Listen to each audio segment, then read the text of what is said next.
Rapport dwar l-implementazzjoni tal-Istrateġija Nazzjonali għat-tnaqqis fil-faqar juri kif fl-aħħar 6 snin il-Gvern implementa 93 azzjoni u 496 miżura soċjali maħsuba biex itejbu l-qagħda soċjali ta' min jinsab f'riskju ta' faqar.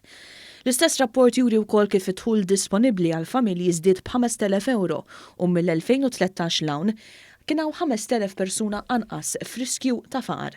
Fl-istess ħin żdiedu b'76,000 dawn li mhumiex f'riskju ta' faqar jew esklużjoni soċjali. Bejn l-2013 u l-2019 ukoll dawk meqjusa bħala materjalment severament imċaħda naqsu b'24,000.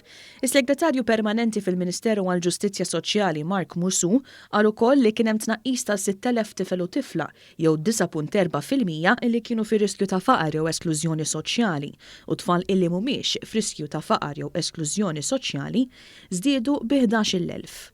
Fl-istess ħin 8,200 persuna m'għadhomx dipendenti fuq il-benefiċċji soċjali fil-waqt li 85% minnhom baqgħu fid-dinja tax-xogħol bil-benefiċċji li kienu jieħdu naqsu gradwalment.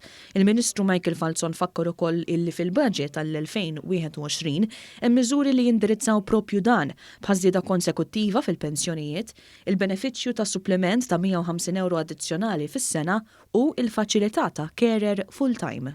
Il-verità hija dik li kull ekonomija, kull pajjiż dejjem ħajkollu faxxa misfel illi ma tilħaqx biżżejjed għal diversi raġunijiet, imma kemm importanti u kemm ta' sodisfazzjon għalina illi naraw illi nexxielna jekk insemmu nies fil-faqar minn 43,000 ġibnihom 18,000 kemm ukoll inħossuna kbirin bil-miżuri li hemm fil-budget li ġej.